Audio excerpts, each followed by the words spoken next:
عملتي كيك هبطت منك، نسيتي تحطي فيها سكر، باظت منك لأي سبب، اوعي ترميها واستخدميها معايا في الوصفة دي. بس قبل ما نبدأ الفيديو ما تنسوش تدعموني بلايك وكومنت حلو، ويلا بينا نصلي على الرسول ونبدأ مع بعض الفيديو. أول حاجة هنزل بربع كوباية من الحليب، وهنزل عليها بمعلقتين صغيرين من النسكافيه أو البن أو أكياس الكابتشينو، أي حاجة متوفرة عندك. أنا هنا استخدمت معلقة صغيرة من الكابتشينو اللي بيكون بطعم البندق، واستخدمت كمان معلقة صغيرة من النسكافيه. بعد كده هنزل بيهم في الإزازة دي علشان يبقى سهل معايا أوزعه على الكيك. لو الإزازة دي مش متوفرة عندك ممكن تستخدمي معلقة، مفيش مشكلة. في الطاجن بتاعي بقى هجيب كده الكيك اللي أنا هستخدمه. ممكن تستخدمي قطعة من الكيك الجاهزة، ممكن تستخدمي كيكة انت عاملاها في البيت وتفتفتيها كده زي ما انا عملت. اللي متوفر عندك استخدميه. فتفت بقى الكيك وبدأت ان انا احطه في الطاجن ونزلت عليه بخليط النسكافيه اللي عملناه مع بعض. بعد كده هبدأ بقى ان انا اضغط عليه بايديا بالشكل اللي انتوا شايفينه ده علشان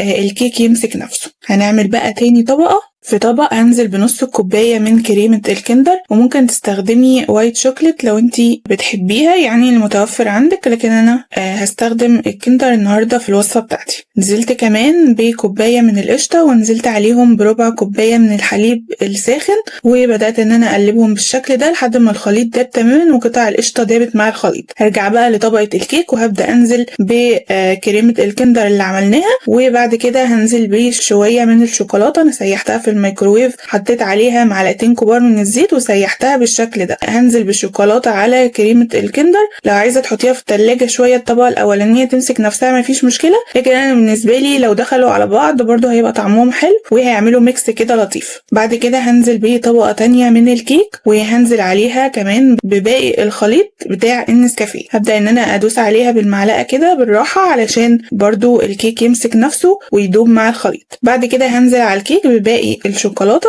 وبعد كده هعمل طبقة تانية من صوص الكندر. نزلت بمعلقتين كبار من كريمة الكندر، ونزلت عليهم بمعلقتين كبار من الزيت، وسيحتهم في الميكروويف بس 30 ثانية مش اكتر من كده عشان ما تتحرقش منك. نزلت برضو على الشوكولاتة بكريمة الكندر، وبعد كده زينتها بقطع كده من شوكولاتة الكندر، وبس كده. عايزة تاكليها ساقعة من التلاجة، عايزة تاكليها سخنة كده بعد ما تطلع من الميكروويف، زي ما انت حابة. بس انا بالنسبة لي شوكولاتات يعني كلها كده تبقى سايحة في بعضها والطاجن يبقى سخن ودايب، وبس كده. حاجة كده سريعة لعشاق الشوكولاتة، ويا سلام لو معاها كوباية قهوة، واهم حاجة ان القهوة تبقى من غير سكر. واتمنى يكون فيديو النهاردة عجبكم. ما تنسوش اللايك والشير. كان معاكم إسراء، سلام.